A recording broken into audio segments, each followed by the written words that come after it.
Hi, welcome to Zgadgetreview. Back at CES, Razer unveiled a project that they were working on called Project Hazel. This was about making a mask, the masks that we now all have to wear, into more of a tech device. At the time, of course, they presented it as a project, as a concept, something that one day could become reality. Well, it has finally been announced that this project will become an actual product. So this mask will be available at some point for you to buy and wear. This rundown over the features that this mask is supposed to offer. The mask is, of course, going to support chroma from Razer, which in other words means RGB lighting on the little pods on the sides. Those pods are not just there for show and to show you pretty lights. They're supposed to actually be quite useful. So the little pods on the sides they're called actual ventilators. You can put in different filters into it to keep it clean and to obviously keep it using. Those little ventilators are going to have a battery, so they're going to be battery powered. They're supposed to be waterproof, scratch resistant. As you can see here in some of the images, the mask is clear, so you can see people's faces and you can read their facial expressions and all those things. So those ventilators are also going to recycle the air. So it's going to take the cool air into your mask to cool you down, and it's going to also remove the CO2 from it. So the reason why it's called a ventilator, because it's technically what it's going to be. It's going to suck the air into the mask, filter it back out. As you can see, it's going to have a piece of silicone that's going to wrap over your nose, and that's supposed to make it so you have a tight fit. You don't get your glasses fogged up. If you wear a mask and use glasses, you know that's a problem. I'm assuming, or I'm hoping, that these little guards will have different sizes because not everybody's faces are the same size.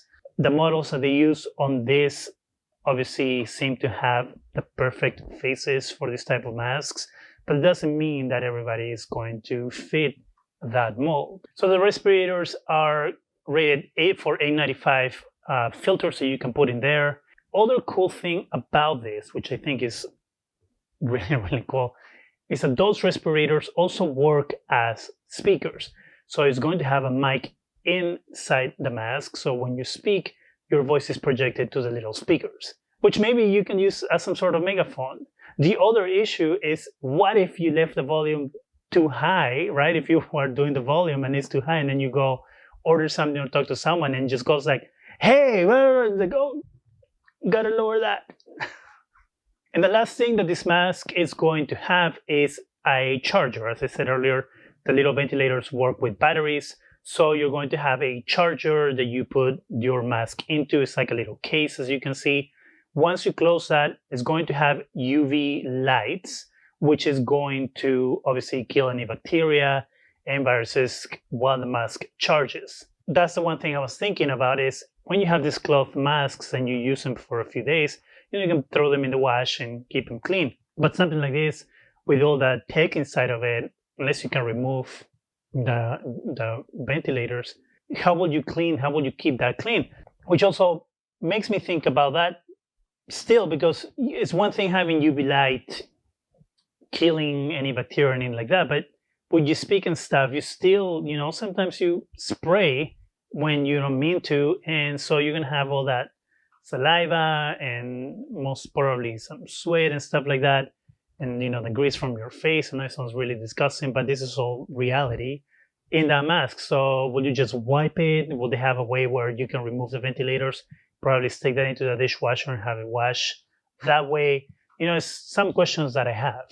Another thing, of course, would be that it would be cool if you had a way to enforce that people actually put a filter into those little ventilators, where the system could detect that there is a filter in there. It will be impossible to make sure that it's an N95 and all that, but it would be a good idea to make sure that people are actually using the mask the appropriate way and not just wearing it because it looks cool or they think it looks cool. So one of the reasons why Razer has decided to actually make the mask is because they are saying, which is true, that they're realizing some people might want to still wear a mask even after the vaccinations have happened.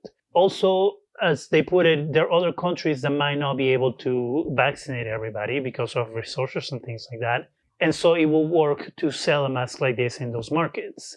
And then to address the fact that wearing cloth masks or paper masks a lot of times means that these masks are disposable and they might end up in some sort of landfill.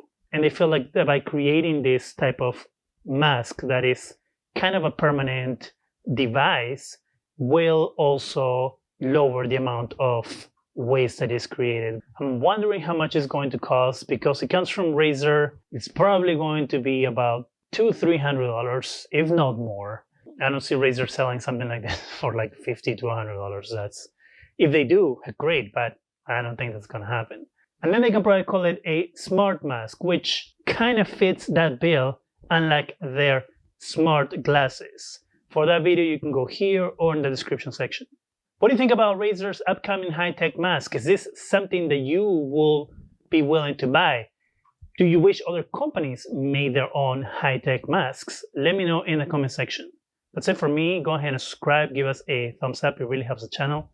Go ahead and hit that bell so you can be alerted every time we have new videos. And thank you very much for watching.